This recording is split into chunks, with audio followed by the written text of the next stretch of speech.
পাবনার ঈশ্বরদীতে ৮টি ছানাকে হারিয়ে পাগল হয়ে ছুটছিল সেই মা কুকুর। বুঝতেই পারছিল না তার বাচ্চাগুলো আর বেঁচে নেই। একদিকে নিজেদের বাচ্চাদের হারানোর কষ্ট, অন্যদিকে প্রসব পরবর্তী শারীরিক কষ্ট, সব মিলিয়ে দুর্বল হয়ে পড়ছিল মা কুকুরটি। আপাতত এই কষ্ট কমাতে ২ দফায় এনে দেওয়া হয়েছে ৪টি ছানা। নিজের না হলেও সন্তান সম ছানা পেয়ে এখন ধীরে ধীরে স্বাভাবিক হয়ে উঠছে কুকুরটি।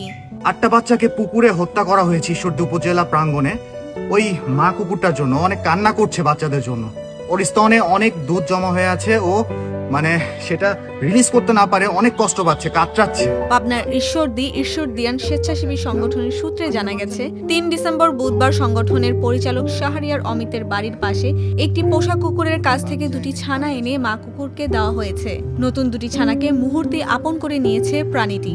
এখন ছানা দুটি তার দুধ পান করছে, আর মা কুকুরটিও স্বাভাবিক হয়ে উঠছে।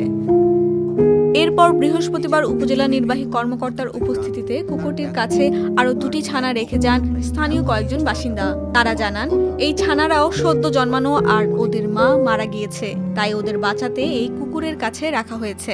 যখন অনুভব করি যে বাচ্চাটা কুকুরে আছে, কষ্ট পাচ্ছে কুকুরটা, সেক্ষেত্রে আমরা ঈশ্বরদের ব্যানারে অমিত সাহেবকে বলি যে ২টা শিশু বাচ্চা যদি ব্যবস্থা করা যায় কুকুরে, যাতে দুধ সে দিতে পারলে বা অ্যাডজাস্ট হয়ে গেলে আমার মনে হয় সে সুস্থ হয়ে যাবে।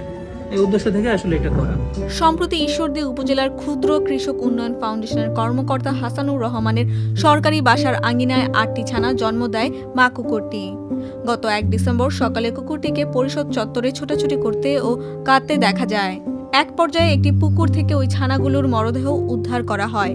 এ ঘটনায় ঈশ্বরদী উপজেলা প্রাণী সম্পদ কর্মকর্তা আকলিমা খাতুন বাদী হয়ে মামলা করলে গ্রেফতার করা হয় অভিযুক্ত নারীকে।